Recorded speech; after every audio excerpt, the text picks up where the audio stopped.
This is Barbara Gruner from Friendswood, Texas, with a copy of The Newcomer by Jayneen Sanders, You, Me, and Empathy, illustrated by Sophia Cardoso. You are loved.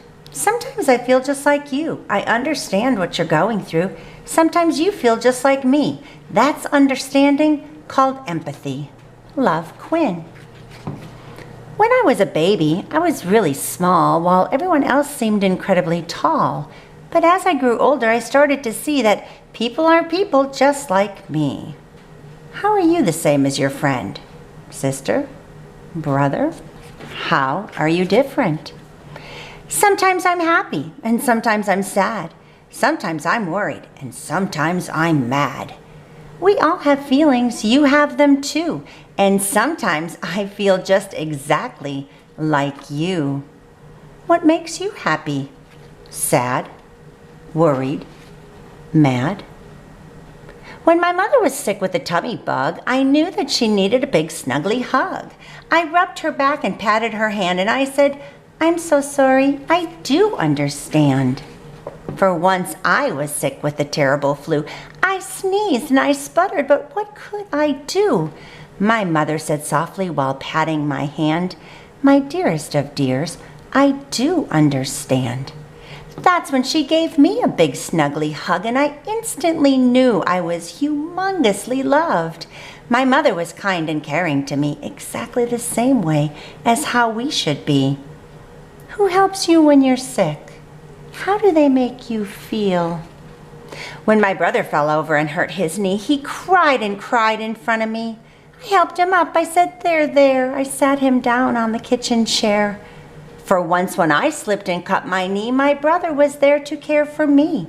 He held my hand and said, "There, there," and sat me down on the kitchen chair. Who shows you kindness? In what ways do they show you kindness? And how do you show kindness to others? One day in the park, a girl was pushed over, knocked to the ground by a dog called Rover. I knew his name because, you see, Rover the dog did that same thing to me. The poor little girl sat still on the ground, not a sob, not a whimper, not one little sound. Then all of a sudden, she started to cry. Perhaps I could help. It was worth a try. "There, there," I said as I patted her arm. "Rover the dog doesn't mean any harm. He's just being playful, so try not to fuss. He just doesn't notice small people like us." Have you ever helped anyone who was sad? How did you help them? One day at school, while having fun, I saw a boy alone in the sun. No one came over and said, "Let's play." I could see he was sad. He was not okay. So I left my friends and ran over and over I ran. I asked if he'd like to play in the sand. His smile was huge, enormous and wide. It gave me a warm, fuzzy feeling inside. When I started to school, I too sat alone. I had no one to play with. I longed to go home. Then a girl called Abby ran over to me and asked me to play near the old oak tree. We gathered some acorns for finger hats and swung from the branches like acrobats. We played for ages, and from that day, friends forever, we always say. Have you got a good friend? How does your friend make you feel? Yesterday at the big green slide, I saw a child run away and hide. "Come back," said her dad. "Just give it a try. The slide is not so terribly high."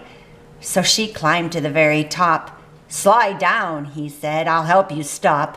But there she sat and there she stayed, wanting to move but too afraid. I knew just how this girl was feeling, worried and scared. Her head was reeling. For when I was little, I sat at the top, terrified that I wouldn't stop.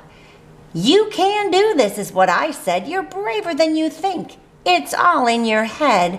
The more and more brave things you do, the easier it becomes for you." "I am really brave," as the girl shouted down, and whoosh! Before we knew it, she was on the ground. Have you ever felt scared? What happened?